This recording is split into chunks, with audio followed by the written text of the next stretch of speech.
Hello, and welcome to the Midwestern Geek and Cali podcast. I'm your host, Dan Stafford, podcasting from 42 Tardis Way in beautiful Temecula, California, which is summer's winter home.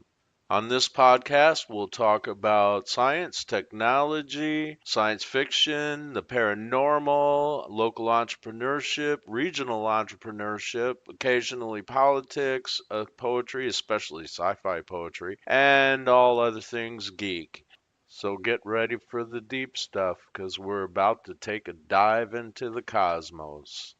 Hello and Happy New Year. Welcome to 2018. And this is Dan Stafford, your host with Midwestern Geek and Cali, podcasting from 42 Tardis Way in beautiful sunny Temecula, California, summer's winter home. And I have with me today Tom Papais from Rose Landscape Design in Darien, Illinois. He's out for a visit from the frigid Midwest and enjoying a little bit of break out here. And we're going to get into a little bit about what Tom does and some of the differences he may have noticed during his few days here in California. And Tom, I'd like to start off with my guests where we have you do what's called your elevator pitch. You're like 60 seconds, you got in an elevator with somebody and you need to tell them what you do so they might become a customer. So, Okay, well, again, Dan, thank you for having me as a guest today. And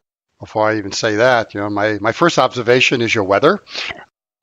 84 degrees here and probably 84 below zero in Chicago. So enjoying the weather and beautiful Temecula, California, which we've been having some fun and how we've all been pronouncing Temecula. You know what? For me, I came from a design background. And I think as a designer, if you're a good designer, you can pretty much design a lot of things.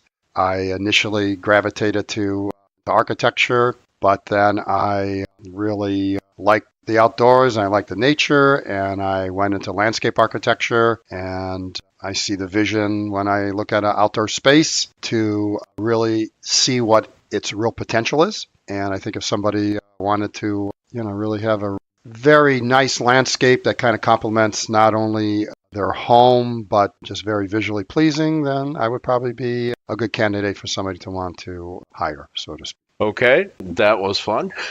Okay, let's take it back a little bit more about you. So, are you married, Tom? Yes, I am.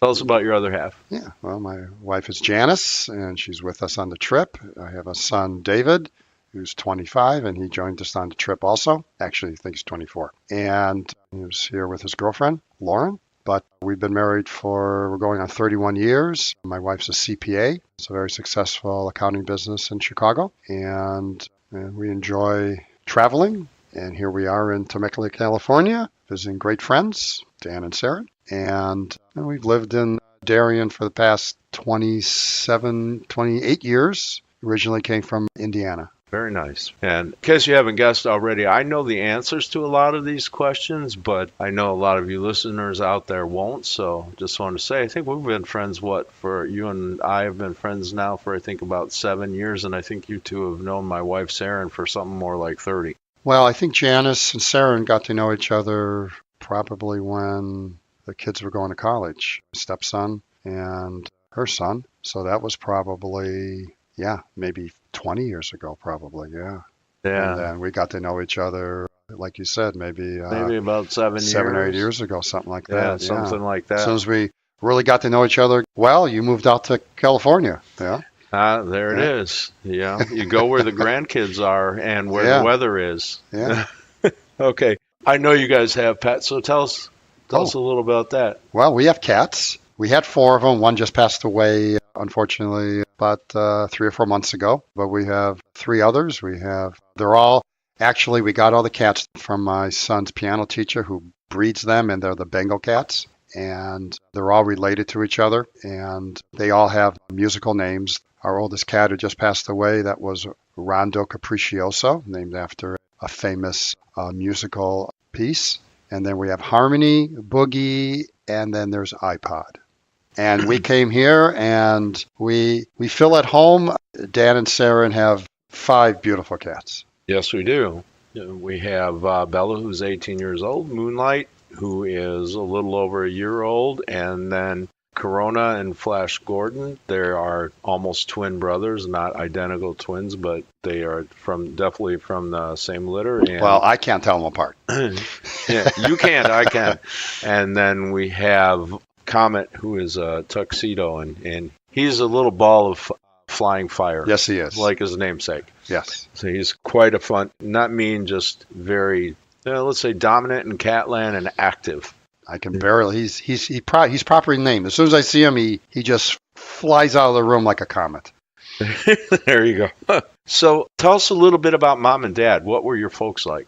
Just a very traditional family. My dad was actually my dad, when he grew up, played professional football. Very good athlete. And the school that he played football in, he went back to teach. And he stayed at that same occupation and for his whole career, which that doesn't happen these days. And he was a school teacher and he was a football coach and a swimming coach. As a football coach in Hammond, Indiana, they won several state championships. And as a swimming coach, he won 4 swimming state champions also. And what was unique for my dad at being a swimming coach, he was a very good coach, but he himself, even though he was able to teach and coach his athletes, he really didn't know how to swim. And then he met my mom. I think my mom also went to the same high school that my dad went to, even though they were not high school sweethearts in school. They certainly met up later, but they knew each other. And my mom was a stay-at-home mom. And I have one brother who was years older than me, and he was an actor. He was in a few TV shows in his day, Happy Days, guest star there, did a couple of things with Incredible Hulk. And he's doing more off-Broadway things now on the East Coast.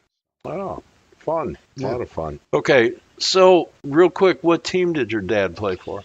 Well, back in the old leather helmet days, he was on the Cleveland Rams, which does not exist anymore. Though the way Cleveland has been playing these days, they probably wish they had the Cleveland Rams more than the Cleveland Browns, unfortunately. But I'm sure they'll have some better days ahead here. So my dad played for the Cleveland Rams, and then he got traded to the Packers. Huh? And he played one season, and then he had to retire due to a knee injury he had sustained in college. And he went back and he played in Alabama, his college career, and I think he was in the Cotton Bowl with Alabama. After he left, his playing days were over. He went back and he was asked to be an assistant coach for the freshman team, and at that time the head coach for the freshman team was Bear Bryant, the famous head coach for the Crimson Tide.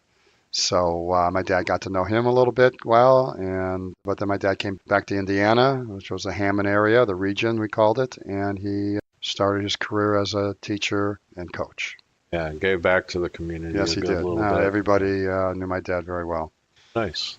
So I know you love to do landscape and such, but what about hobbies? I know you're into sports, but anything else? Well, obviously I like gardening.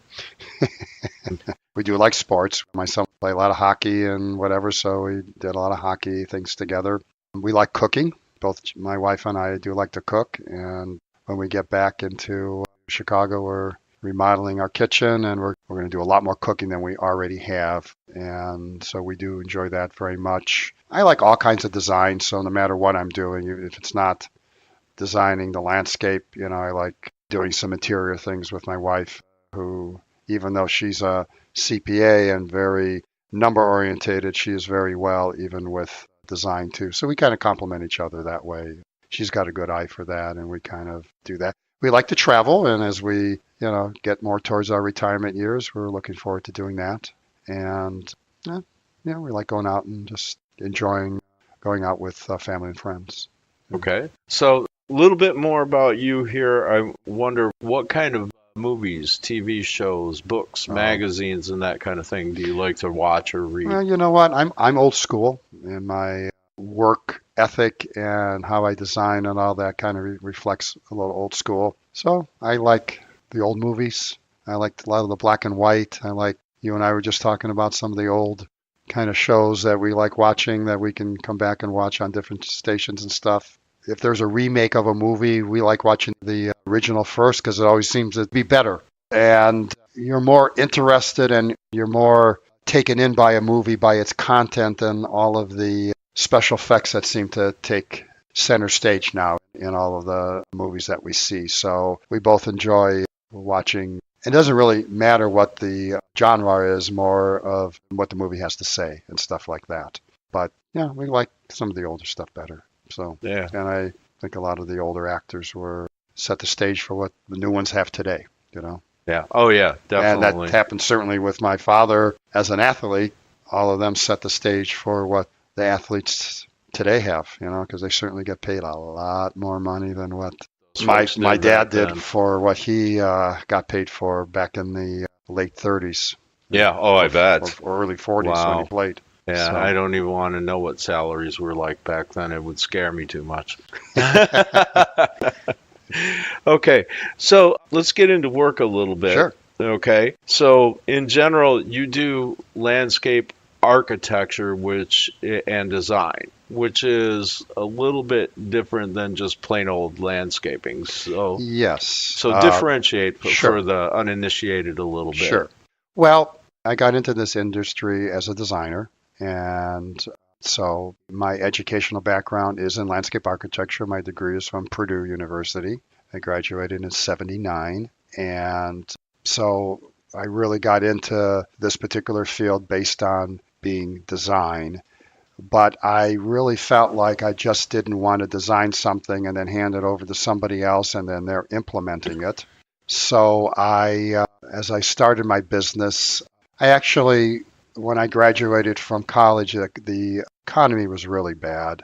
Boy, I think interest rates were up in the high 20s, 25, 26%. So the economy was pretty well stalled. Yeah, I remember that recession, Yeah, yeah, that was a 79, tough one. 80, Yes, 81. very bad. It's a little different than what we experienced back in 2007 and 8, where interest rates were almost zero. So Yeah, it was a different way of how you had to look at it and maybe get your way out of it or figure out what else you were going to do. and this was in Indiana still, around the Hammond area. Yeah, well, I was in Munster, which is a suburb of. We considered ours as part of the region. We probably still considered a suburb of Chicago, even though we were in Indiana, but we were right across the border. Okay. Right. Okay. And so I actually had a degree, associate degree in architectural technology, which is how I really was more interested in design end of things. So I started out working for a couple interior construction design companies where I was an estimator project manager. Well, initially, when I got to school, I did work for a private landscape architect for a year. And then I worked for a little bigger firm where we did land planning, landscape architecture, and architecture. So that's kind of where I kind of honed in that I liked all of those different disciplines of design. But again, the economy was bad, so I actually went where I could really, find some employment at that point. I wasn't at that point self-motivated just to have my own business, and at that point it probably wasn't the best time to do that. So I did work for a construction company. I was an estimator project manager for maybe 5 years. Then I worked for a company where they were a real estate and development company, and within that company I started a landscape division. I worked there 3 years, and then at that point, when I was 40, that's when I said, you know what, I really feel now that I have the energy and the desire to really have my own business. And when I was 40, which was probably around 97, I incorporated my own business, and I called it Rose Landscape Design, and I actually named it after my mom. My mom's name was Rose, and I thought it was just a great name to use as a landscape company and a way to honor my mom at the same time. She was just a very good influence in my life, and it made me proud to do that. Very So, nice. So when you design an outdoor space, you actually engineer it, the structural parts of it too, so it's really going to last when you're done with it. well, you hope you can gravitate to something that somewhat comes natural to you as a profession. And if you can do that, then your profession is, we'll just say it's not a job anymore. It is something, it becomes more of a labor of love. For me, I was able to look at any space and see the potential it had to turn it into what it really could be. And so if I have a client, and most of my clients, everything I have now is pretty much referred work. And I think they come to me knowing that, hey, you know what? I know that you're going to be able to look at my space here. I can give you an idea of the few elements that we want, and I can put it all together.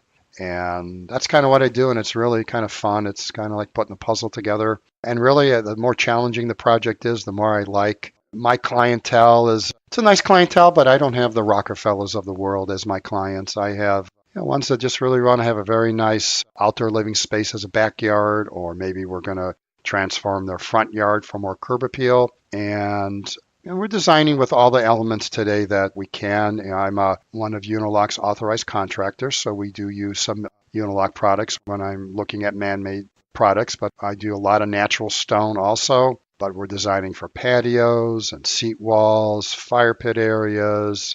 We'll do some small water features like pondless waterfalls, all the lighting, certainly all the plantings. I have with me as one of my associates a very good carpenter who works under my direction, and we would do the pergolas, the gazebos, maybe some small fencing structures to create maybe privacy between one area to another. We've done projects where we've kept maybe the basic structure of the wood deck and redesigned it to direct the stairs in a different direction to make it more the way it should have been designed initially. And it would then complement more of the new design that we're putting in. So we can really even reuse some of the existing structures. Say when we're doing a patio or something like that, I'm envisioning a lot of times I'm working in an area in the country where it's relatively flat. We want to be able to reuse instead of just throwing things out. Yeah. So we'll take some of the earth that we've dug out for an excavation for a patio, and we'll design a berm area. And a berm is increasing the elevation of the land slightly. And we can berm around the patio, and then we could put plantings around there. And then what we've done in that situation, then we haven't dumped the dirt. We've saved it. We've sculptured it. We've shaped it up. And now we've created some additional space. So say you maybe had a very long backyard, and now we've divided that space up with the berm in there. We've created a nice backdrop to the patio with some nice plantings and things like that. And then we still created an area behind the berm for an open space.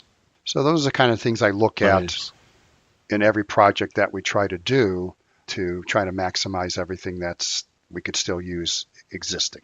Now, I know too that you've done one or two larger commercial projects. So tell us a little bit about one or two of those. Okay, glad you asked that. Basically, I'm mostly all residential, but I do get to design and implement once in a while something that's not residential. And I was able to design and build in our town of Darien, Illinois. We have a new small little downtown area that we revitalized, and I was able to do a clock tower area where the town bought this very big, I'm going to say it's a tripod type clock tower. So it's got three big legs to it, and it's got a clock in the top part of it, and that's visible in three different directions. So it's kind of a triangled tripod with a clock on each side of it. And the design was then to create a kind of a park area around it, which we did. We put a water feature in the middle of that clock tower tripod, and then a seat wall and plantings around that, and then a series of pathways with some interesting plantings. And we never really had a downtown area. Darien didn't. So now we can say, hey, downtown Darien is where the clock tower is. So it was a nice project to be associated with there. I was also asked to design and implement. We have the Carmelites, which is a Catholic organization. And in our town of Darien, we have it's the oldest building in the town, and it was modeled after the White House, but it's a smaller scale of the White House, obviously. And I was asked to, on the property of the Carmelites, to update the landscaping around that, which I was able to do. And then we added some other nice features in it, like a fire pit and a patio and all that. And then I was asked to design and implement a project for the Fisher House, which is part of the VA hospital. And the Fisher House is more like a Ronald McDonald home. It was privately funded, even though it's on government property. And it's used for a place where families of patients can go and be there while they're loved ones are being taken care of at the VA hospital. So I was asked to design and build an outdoor space there with a pergola and some plantings and things like that. And I'm now involved with another Catholic organization, which is Our Lady of Peace. And I have master plan design, which we've implemented half of it so far. And that's with redoing their campus, which has a church on it, and the school and the rectory. And they just redid all the parking areas there. So we've done some interesting things in the parking lot areas and things like that. So there's some nice projects like that that are community based, and I was fortunate to be asked to design and build those. Very nice. All right. I know with your kind of business, you're going to be regional. I usually would ask some folks whether or not you work remote or do you prefer local clients. I think the answer to that's got to be kind of obvious. What kind of radius from Darien will you go? Well, where I'm at now, I'm relatively 25-mile radius from the town. But when you start your own business, you do just about anything. And when I first started my business, my first year, I didn't have anything in our immediate town where I lived in. I was working on a project in Flossmoor, which was in Indiana, and we're in Illinois, so that was probably a good hour away. And then I was working up on a project in Oak Brook, which wasn't too far, but then I also had a project in the Harwood Heights area of Chicago. So I was all over the place when you first start your business, and you don't turn those kind of things down. Right. But now I can be a little more selective. I did as one project maybe 7 years ago. My son did go to a private school in Wisconsin, and they did ask me to do a design build for their student social area. So we did a nice patio, kind of a gathering space outside of the student area. And that was a 2-hour trip. The school was nice enough to keep my crew's room and board there while we finished the project. And I would go up there basically every day for about 2 weeks, or every other day for about 2 weeks, to manage the project. A 4-hour daily commute there? Yes, it was. And then my hour that I would be probably at my job there, making sure everything was going the way it should. So yeah, it occupied a good portion of a so couple windshield weeks. time doesn't just happen in California. Yes.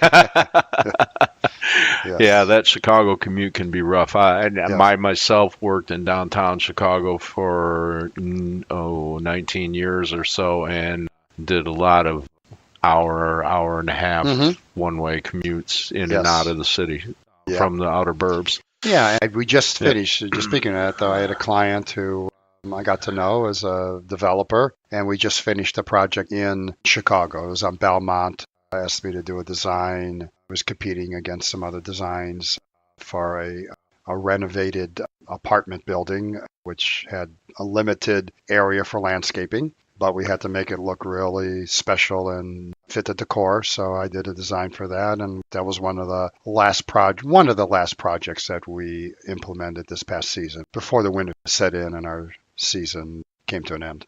Okay, so let's say somebody wants to hire you, and they're trying to get ready to make things, as smooth as possible for the process of getting some work done in an outdoor space. What would be like the top 2 or 3 things that a client should do to prepare to bring someone like you in to be ready to help you do the best possible job for them? Well, hopefully by the time they've come to me, they've done their homework on getting me, okay? And a lot of them have. They've gone to my website, looked at that. In terms of preparation, I mean, as long as they've given me maybe a wish list of what they want, we really take care of everything else. So when we enter a project and it's an existing home, try to be as minimally invasive to the existing landscape and the property as we can. If we don't have to get a big machine in there to do a lot of the work, then we'll do a lot of it by hand. And sometimes a big machine will ruin more things. It may get an aspect of the project done faster, but by the time you're repairing all the things you've had to repair by doing that, sometimes it's more beneficial to do a little bit more things manually. And a lot of them ask me that. They go, God, we have this beautiful fence over here. We have a lot of this landscaping over here. How do you think you're going to approach the project? So I kind of go over those kind of things with them too. Okay. Yeah. So it sounds to me like the biggest thing they can do is kind of get a wish list of what they want to have out there and then like kind of let you really turn it from a dream into reality. Yes, I certainly want them to give me some kind of a budget because you know what? Numbers matter. A lot of people don't know how much landscaping is, and it's not a necessarily a cheap investment.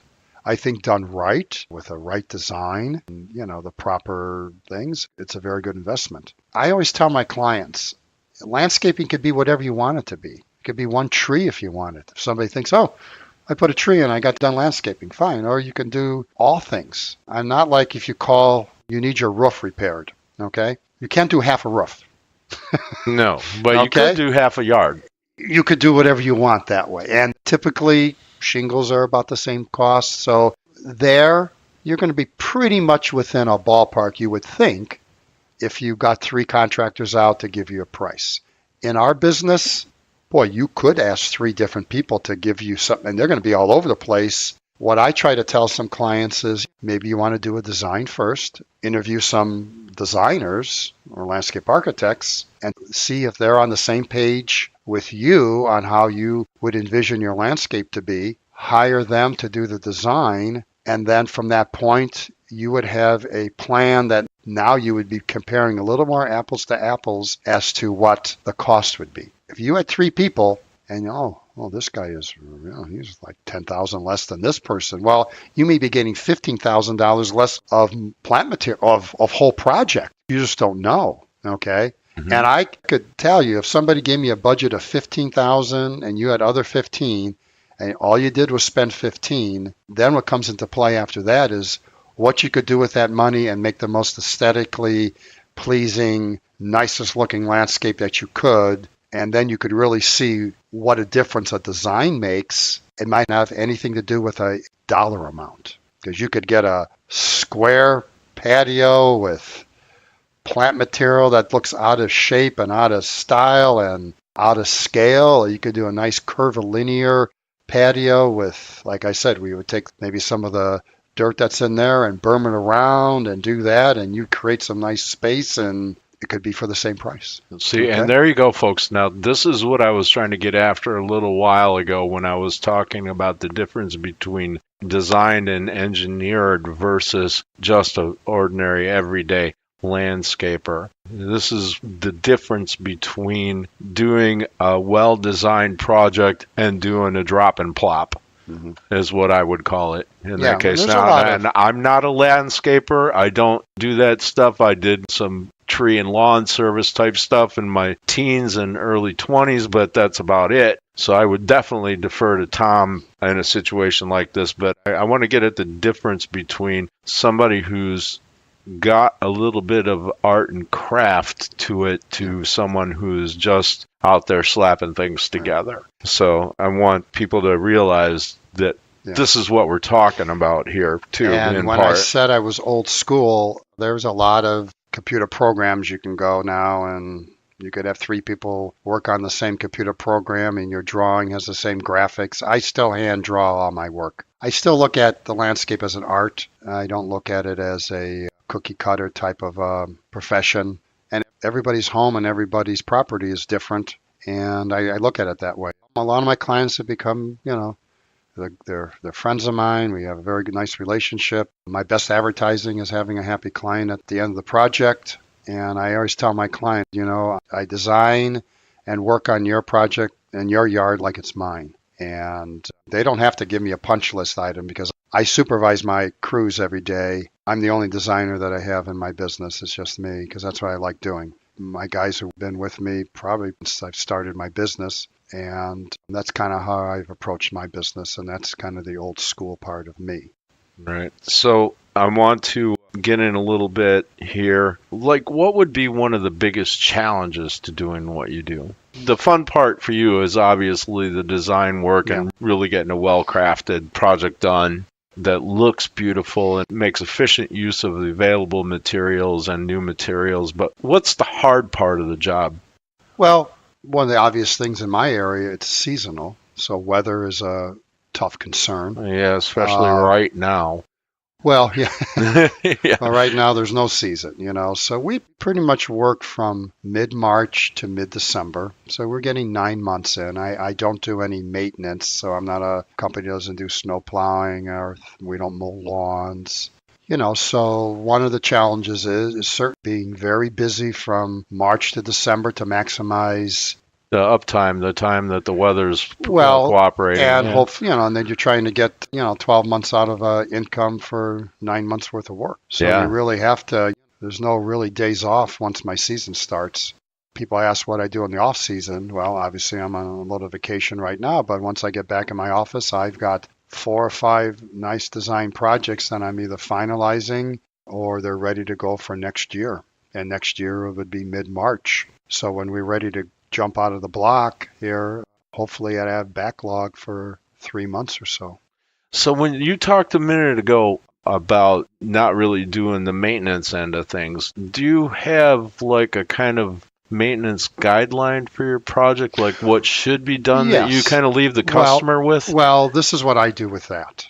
For projects that we do pretty much a whole house kind of design, or we've done the whole front of the house, or we've done a whole backyard. Beginning of the season, beginning of March, one of my crews will do a spring cleanup and we'll do some pruning, we'll do some cleaning, we'll spade edge, we'll remulch, and then we can add some annual color in maybe a month later if part of the design has some beds for annual color. And that's about the extent of our maintenance. Okay, but yes, we would provide that service to try to keep the things looking the way that we intended them to be. There's certain things that you try to shape like a boxwood, kind of keep that a little bit more, maybe rounded or squared depending on how the design is. But I try to get plant materials that look good more in their natural growing habit so that even when you're pruning them in a natural way. We don't use electric hedge clippers or stuff like that. We're using, just hand pruners so that we're trying to keep the shape of the plant as it's intended to be, just giving it the shape that it should be even when we're pruning it. So you're not driving by. I see some homes where everything's either a ball or a square. That's not what it's intended to be. But if you can keep pruning everything on a yearly basis, you can keep things to a nice size without having it get too overgrown. Then after a while, if you haven't pruned for a number of years, then you really got to take that plant down really, really severely. And then let it grow back. And then things are out of scale with how you initially had designed it to begin with. Yeah, so it's really important to kind of keep up with things at least annually. Well, it's kind of the art of bonsai because the bonsai is you prune I was thinking of that every day. I mean, these aren't necessarily dwarf little plants. They're keeping them cut and pruned every day to keep them small. Now, I'm not saying you're doing that with your landscape on a daily basis, but you can keep things to a nice size, the intended size for the design. And so just say kind of like a spring and fall? You can, but there's certain things that you don't want to prune. There's wrong times to prune things. Now, let's just say a lilac. If you prune that lilac at the wrong time of the season, then that next year you're not going to get the flower. We have so many different hydrangea varieties now, at least in our area. Some grow on new wood and some grow on the old wood, like a Annabelle hydrangea. That grows on new wood every year, so you can cut that down pretty much down below, very low to the ground like you would a perennial. It's not going to hurt the blooming season the next year because it's going to have all new wood and those buds are going to be ready to go and flower out. Where some other ones, if you're going to prune them too early or too late, then you may not get the blooms the next year. So you just got to be a little bit educated in that. It's just not coming out and getting a chainsaw, so to speak, and just cutting everything down to whatever, a square and a ball, and then you said that you're done.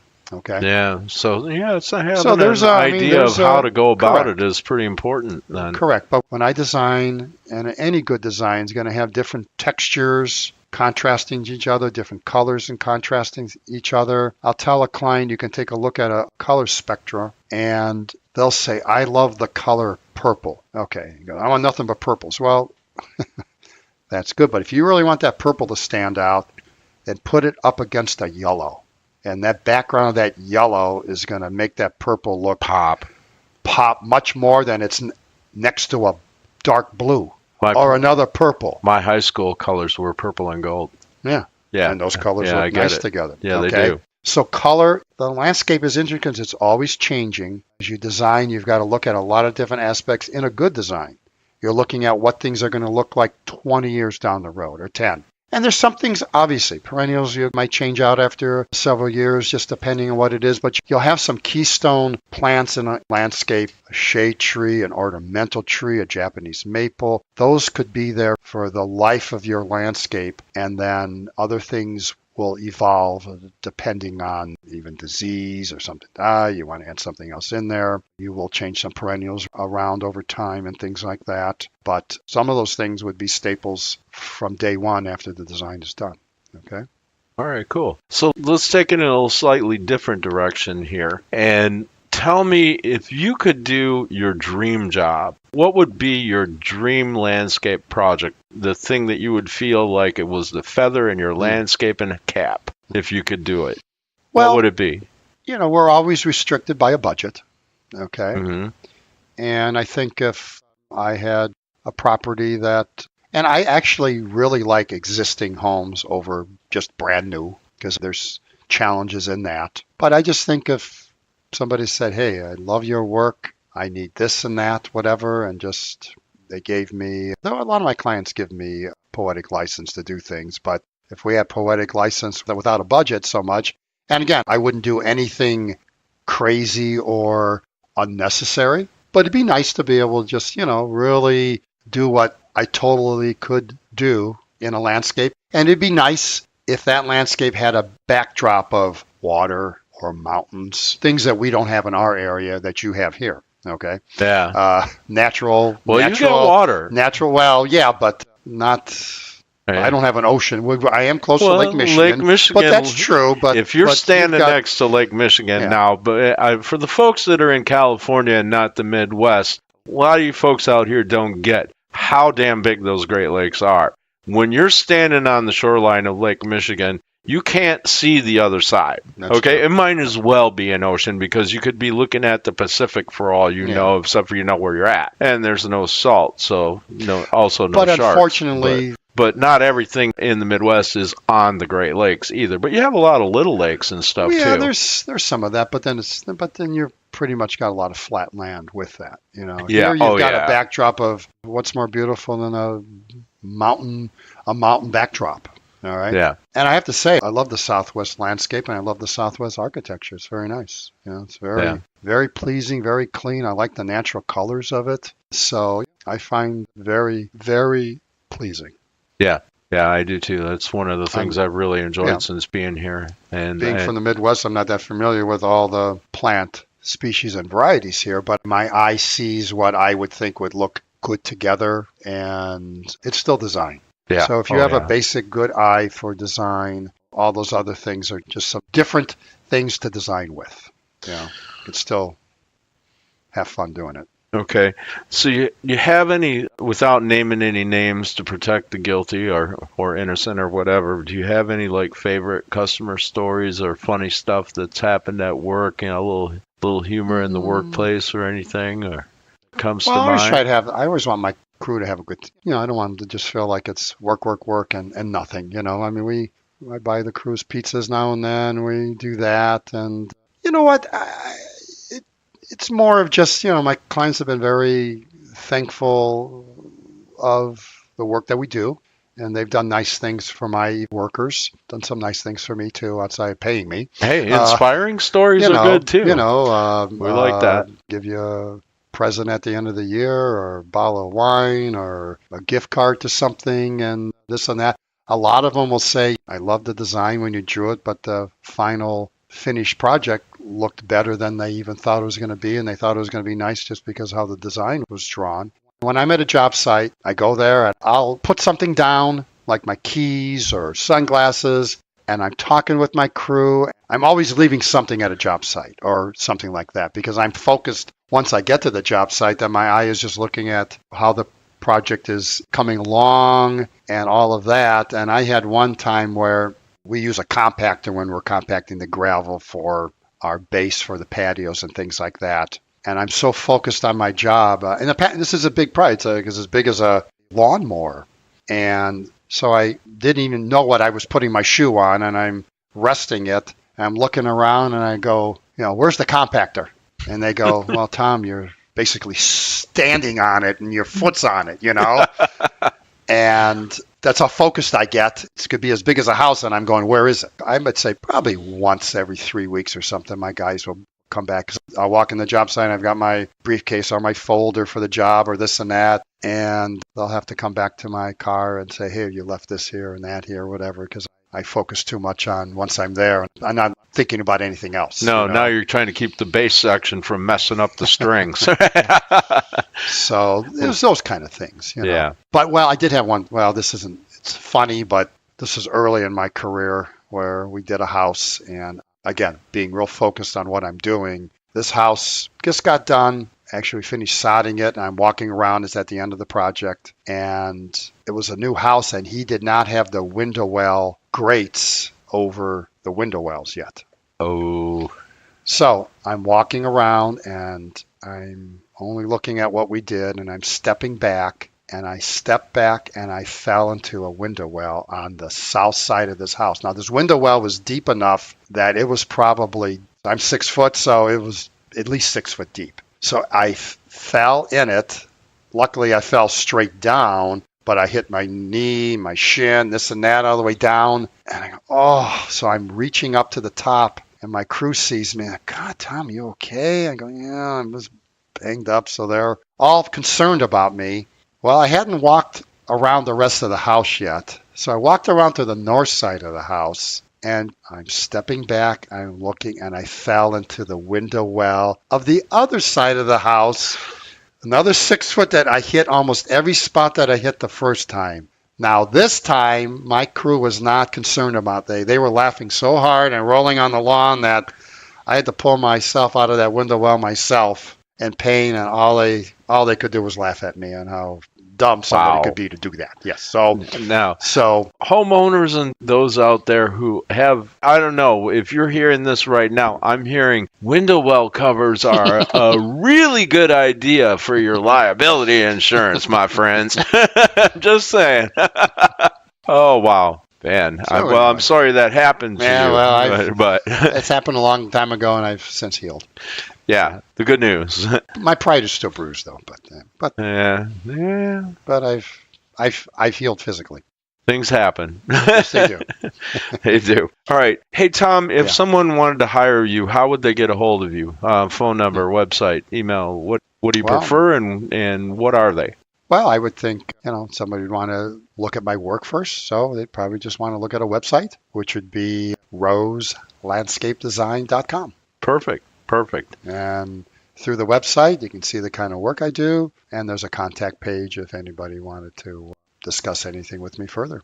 All right, perfect. So roselandscapedesign.com. And there we go. There's my friend Tom Papais out of the window well and in the world of design. And I happen to know he's quite a perfectionist. So if you do decide to give Tom a try, you're going to get the actual landscape geek here. This guy is a lot better than he lets on, and he's quite a perfectionist, and he will really do the best job available for you with the budget and space that you provide for him to do the job. So just saying, I happen to know. So I've seen some of his work, and it's really quite beautiful and stunning. So on that note, I think it's time for us to go back to Vacation Zone and join our wives, and enjoy. We'll call this a wrap. And I'd like to wish all the listeners a wonderful, happy, prosperous, healthy 2018. Hope you had a wonderful Christmas and Hanukkah and Kwanzaa and all the other holidays that come along with it. And whatever you celebrate, do it safe and happy. And thank you for listening to our show. Happy New Year. This is your host, Dan Stafford, with a Midwestern Geek and Cali podcast. And I'd like to thank you for listening and welcome you to come back anytime you'd like. As always, you can find us at www.singingwire.net and also at Midwest Geek Cali on Twitter. And last but not least, at www.midwesterngeekincali.com.